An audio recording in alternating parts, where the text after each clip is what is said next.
তোমারে বিয়ে কইরা জীবনে অনেক বড় ভুল করছি আমি। ঠিক আছে তো আরেকটা বল লই আসো, না করতো না কেউ। ওই আমি আইলে কিন্তু দুটারে কি করে দেখিস।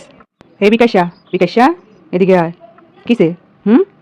আরে মা, আমি কইছি চন্দনা শুটকি দিয়ে আলু দিয়ে বেগুন দিয়ে ঝোল করতো, হ্যাঁ, আর সে করে রাখছে নিরামিষ। ঘরে তো রসুন নাই, আমি কেমনে শুটকি তরকারি রান্না করতাম বলেন তো?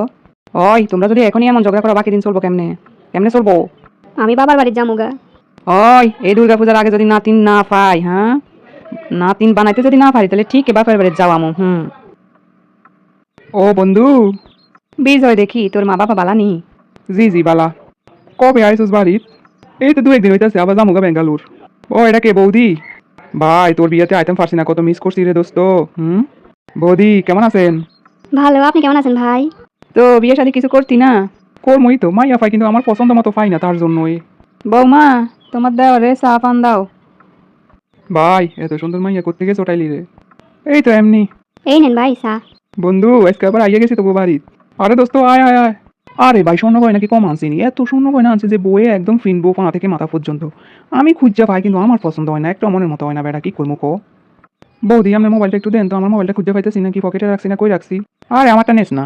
আরে সমস্যা নাই, বৌদিকে দিলেই হবে। একটা কল দিয়ে দেখি মোবাইলটা কই রাখলাম রে। ওরে পকেটে বাইজ দিয়ে আছে। ভাইয়া ভাত খাইয়া যাইও, সয়াবিন তরকারি করছি। হ্যাঁ রে দোস্ত, তোর ভাবি হাতে সয়াবিন, উফ সেই ভাত খাবি, ভাত খাইয়া যাইস। আচ্ছা এত কইরা যখন কইতাছস অবশ্যই খামু। সুন্দরী বৌদির হাতের তরকারি সুন্দরই হইব। জানোনি প্রিয়া, আমরা আগে কিটা করতাম?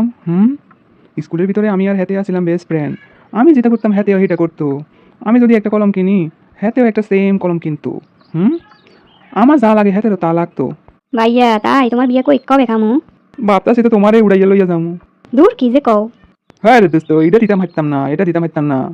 বৌদি নাও, তোমার লাগে শাড়ি সায়া নিয়ে আসছি। আহা, এসবে কি কোনো দরকার ছিল? 10টা না 5টা না, একটা মাত্র বন্ধুর ওয়াইফ দিতাম না কে রে? হ্যাঁ, দেখছো আমার বন্ধু কেমন? দেখে তো মনে হয় অনেক দাম। কত পড়ছে? শাড়িটা হইতেছে 30,000 টাকা, আর সায়াটা 5,000। বৌদি ব্লাউজ আনছি না, কারণ কত নাম্বার আমি তো জানি না। 25। না 26 নাহলে 27 হইব। মা ভাবতেছি কালকে বাবার বাড়ির যামু একটু। ও, তোমার বাপের বাড়ি কোন জায়গায় বৌদি? এই তো বাজারের পাশে। আরে বাজারের পাশে তো আমি যাইতাছি, আমার জরুরি কাজ আছে, আমার লাগে তো যাইতে পারবা। ও ভাই তুই একটু দিয়ে আইস তো, আমার দোকান আছে, তুই একটু দিয়ে আইস। মা আপনি সোনার সেন্টটা একটু দিবেন নি? হ্যাঁ, খালি গলায় গেলে কেমন জানি লাগে। আচ্ছা নিয়ে যাও, সাবধানে রাখো। 1 লাখ টাকা দিয়া বানাইছি, বুঝছো নি? কবে আইবা? ধন্যবাদ মা, আইয়া পড়মু। আমি এখন যাই গে। হ্যাঁ, জায়গা কইতে নাই, বলো আইগা। Good bye. সাবধানে যাইও ভাই, ঠিক মতো পৌঁছাই দিস। আচ্ছা দোস্ত, ঠিক আছে, তুই চিন্তা করিস না। কি রে বউ মাঝে গেল, একটা বারো তো ফোন করে দিল না? ফোন করি দেখ। আপনি যাকে ফোন করেছেন তার মোবাইল সুইচ অফ। মা ফোন তো সুইচ অফ কয়। তাইলে তোর শ্বশুরের ফোন কর। হ্যালো, হ্যাঁ বাবা, পিয়া কই বাবা? যায় না? আচ্ছা রাখি। মা পিয়া তো একবারে যায় না। তোর বন্ধুর মোবাইলে কথা, বিজয়ের মোবাইলে কর। হ্যালো, কে? প্রিয়া? কইবে তুমি? তুমি আমার বন্ধুর মোবাইল রিসিভ করছো? হ্যাঁ প্রিয়া, আমি তোমার বন্ধুর লগে বাইকে গেছি গে বেঙ্গালুর। ঠিক আছে, তুমি অন্য একটা মাইয়া দেখা বিয়ে কইরা লাও।